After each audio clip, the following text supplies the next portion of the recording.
Hey guys, back again with some action out of the Marlin 60. I decided I'm going to trick this gun out a little bit.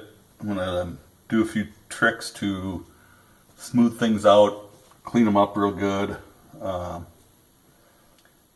and I'll probably show some of that, but it's going to get really long. Just so you're aware, it will get long. I'll try to break it up into a few different parts. This is the bolt, most of the body. I did leave the extractors in it. But you can see, I hope, the tool marks. Now I've taken a little bit of time and polished it a little bit. Just a little. And you can see some of the, this side's pretty good here. But you can still see some of the tool marks in it from when it was made. On the bottom, just about every surface. Now, the underside, you know what? Let me see if I can zoom in.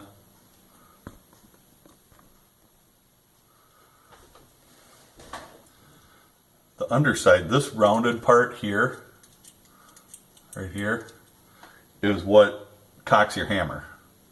Now, you can relieve this a little bit and make it so it's not such a sharp curve to it, because it's a pretty sharp curve.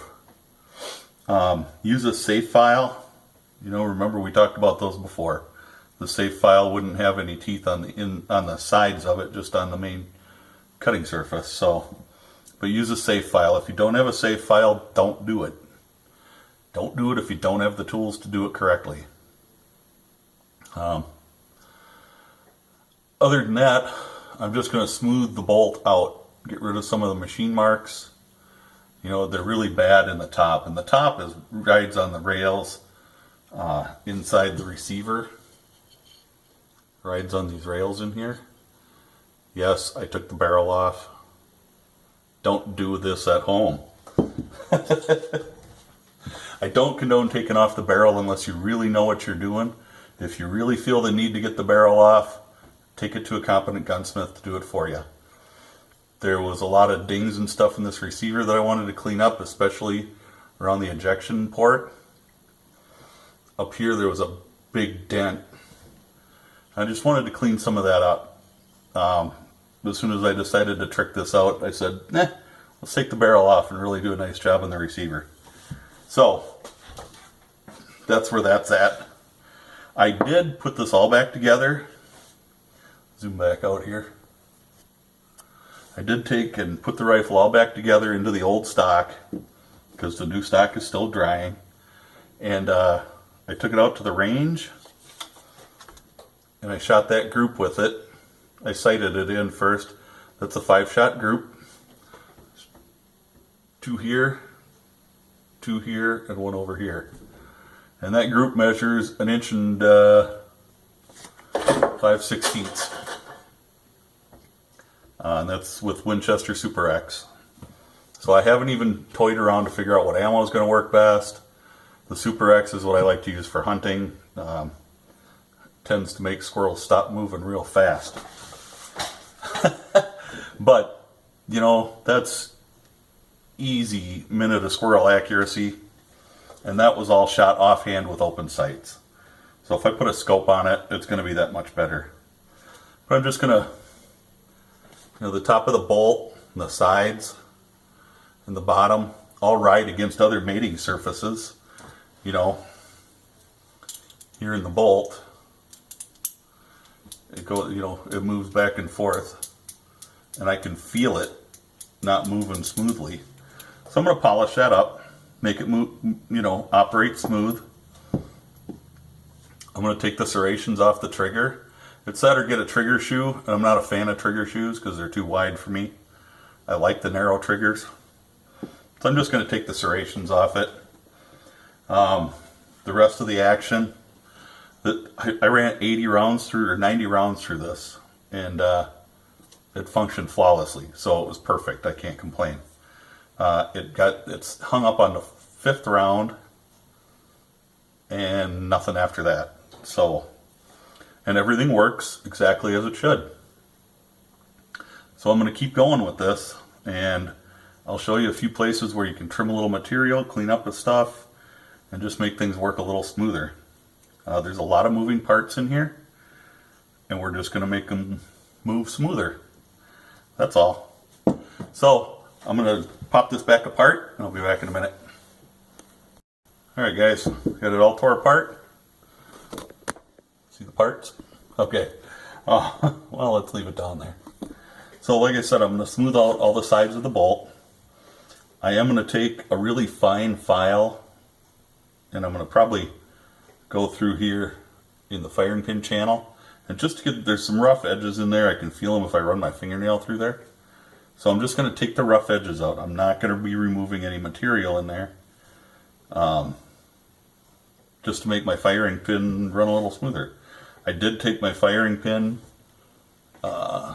to some 1000 grit sandpaper on my granite stone and just smoothed it out. And that's all that needed. So the firing pin is done. We'll move that over there to the done pile. I did pull my disconnector off, disconnector / transfer bar, and I'll tell you how I did it, because I just got this from another YouTuber. It was holding in there. I just took a center punch, and you can see where I punched it out using a center punch. And it just popped out, and after a couple of good whacks, and disconnectors in my hand. So, with that in my hand, I'm going to smooth out. There's a bunch of rough edges from where this was stamped out. And I'm going to smooth all those out. And I'm probably going to take a little material out of here, just so there's less bearing surface, you know, less rubbing. And inside of the side plate, there's a lot of stuff that rests against it. You know, the sear rests against it. The disconnector rests against it. So when it's all together, you've got kind of a, I mean, you can see maybe that it's kind of a rough surface. It's not real polished. So I'm just going to smooth it out and make it pretty. And to do that, I'm just going to use, this is a coarse stone from my knife sharpening set, which I need to replace anyway, so I'm just going to use it. The biggest areas that need attention here is this area here, where the disconnector goes, and around these two pins. So really I don't have to do any more than that, but we'll see. The length of the stone allows me to pretty much keep everything flat.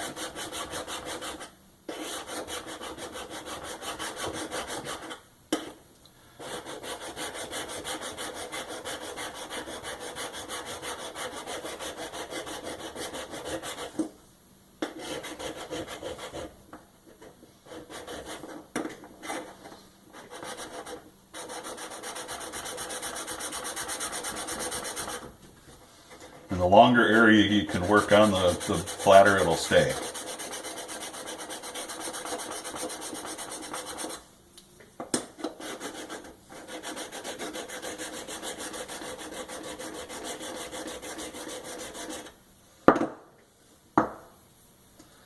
And you can see already, you know, we're pretty much just going to take the bluing off. We're really not going to take any more material off than we need to, but we're going to smooth it out and take the bluing off. Once the bluing is all gone, it'll be smoothed out. And my last step I'll take, you know, just before I got all the bluing off, I'll take some 1000 grit sandpaper and wrap it around this and finish it off that way. So I'm going to work on this, exactly what you saw me doing, till it's all polished down. No sense in you sitting there watching everything. I'm going to do the same on the other side plate as well. I'm also going to take some 1000 grit and go over the pins, and then after I get done with the 1000, I'm going to go and go at it with some 1500 just to really polish it up nice. But as soon as I get the side plate done, I'll show you what I did, and we'll go from there. Thanks for watching. I'll be back in a minute. Alright guys, so there's a lot of deep scratches in here. I polished it up pretty well, especially where the moving parts are going to ride. Like the disconnector is going to be right here. So I did get this really well. And between here where the sear goes, that's pretty nice too. The pins are polished. I relieved the back of the sear or the disconnector a little bit. I just shaved just a little bit out of there, ever so little, and with a file. I did not touch anything with a Dremel. Dremels have their place. This is not one of them. When you're trying to fine tune something, don't use a Dremel. One thing I did forget was the top of these side plates is where the bolt rides. It rides right on top of these side plates. And right inside the receiver, you can kind of see the two rails there. So you can see on the top of the bolt where it rides in the receiver. Right across the tube bottom right here is where it rides on the top of these side plates. And you can kind of see some wear there. Any moving parts, if the smoother they move, the better. So nothing moves on the bottom, and I don't care about that. I'm going to take this again. This is let's call it a labor of love. I've got a lot of time into just making some of these changes already. So we'll take the granite, just because the granite is going to be a much firmer, flatter surface than what my bench is. And I'm just going to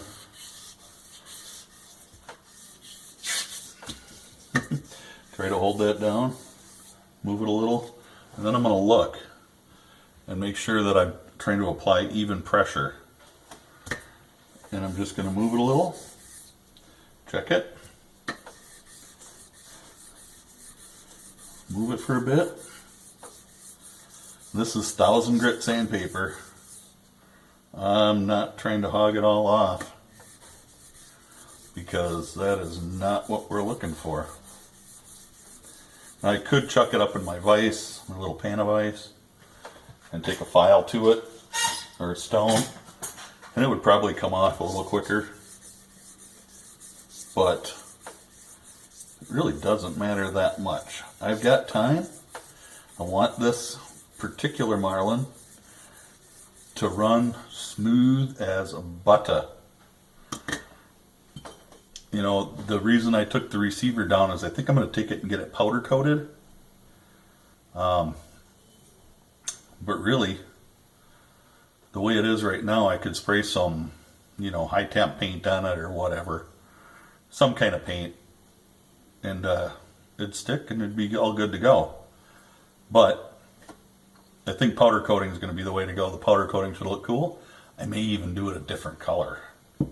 I don't know. I may not do it at all. So we'll see. I may just go ahead and use the same paint I used for my tactical shotgun that I built. So this is going to take a while. I'm just keeping it straight. You can see it's already starting to look pretty good. There are some pretty deep scratches in here, so I'm probably going to chuck it up in the vise and take the stone to it a little bit. Not very much. And when I do that, I'm going to try to get as much in the vise as I can. Some people don't like using a vise when they're doing stuff like this.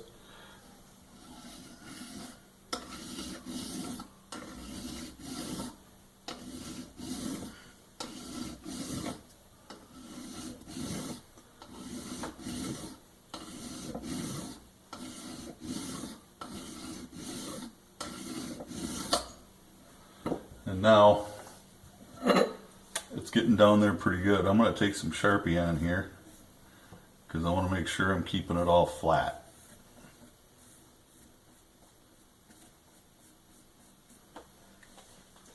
Sharpie is a good friend.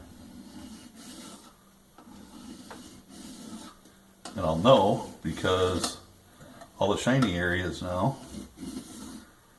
are shiny again.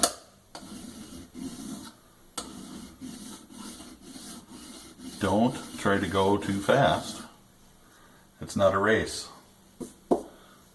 So take it slow, take it easy. I don't want to remove any more material from here than I absolutely have to. Once I get close to having these scratches out, I'll switch back to the 1000 grit and I'll finish it off with 1000 and 1500. It takes time. Like I said, it's a labor of love. You don't do this unless you really love doing it. So I'm going to keep going and just how I'm doing. We'll get back to you. I'm going to have to split this up into several parts. So I'll get the rails, the sides done, and we'll call that the sides, the disconnector, everything that connects to the sides aside from the sear and trigger. We'll call this part 1 because the disconnector's done and it's purty. The side plates are done. This one, there's really nothing that moves against it except for the bolt hold open, and I don't even care about the bolt hold open working. So I'm going to keep going. So I'm going to call this the end of part 1 of the action.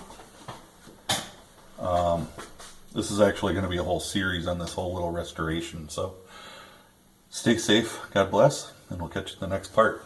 Thanks for watching.